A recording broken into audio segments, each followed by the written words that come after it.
You may not realize the extent to which artificial intelligence is already being used in our everyday lives. Phone-based personal assistants like Siri and Cortana may be the most visible uses of AI, but it also underlies many more mundane systems. Heat and humidity probes in our dryers, systems that detect credit card fraud, and automatic parking features in cars. And new applications are coming out every day, from smart coffee cups to intelligent yoga mats. And it's becoming more and more ubiquitous. Companies like Apple, Google, Facebook, Microsoft, Amazon, and even non-tech companies like Shell Oil are heavily investing in what Business Insider called the tech industry's latest arms race, artificial intelligence. In recent years, the amount of money going into AI startups has jumped significantly. In 2014, $309.2 million venture capital dollars were invested into pure AI startups.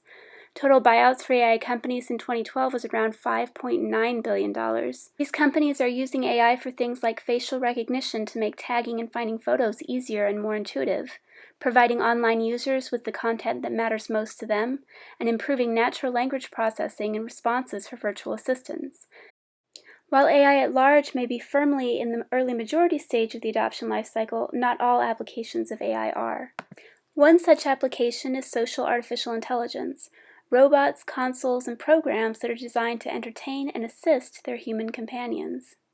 A few examples of AI companions that are preparing to be released or have already had limited releases on the market are Buddy, Jibo, Pepper, and EmoSpark.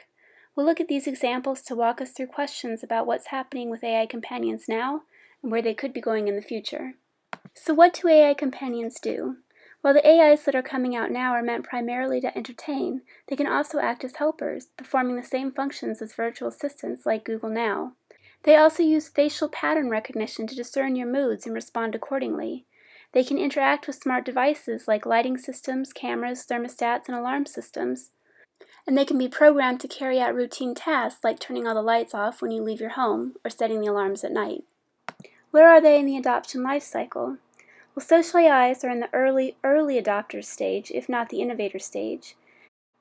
However, we have seen adoption of companion-like products, like the Amazon Echo, which was reportedly Amazon's best-selling item over $100 on Black Friday. Companion AIs do have some weaknesses that will likely delay their adoption into the early majority for several years. Trialability and observability are both quite low, as these products are not widely available in stores.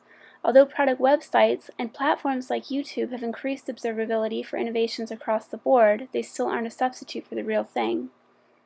Probably the biggest hurdle for AI companions is compatibility. Many people are uncomfortable with the idea of having a semi-intelligent machine in their homes, and also have concerns about privacy and security. Despite this fact, 61% of people in a recent survey said they would like having a domestic robot to help out at home. This suggests that people see the relative advantage of having a robot helper in the home, but they may not yet be comfortable with the idea of that robot being a companion. AI companions are products, but they can be integrated into existing platforms, just as smartphones, tablets, and computers are.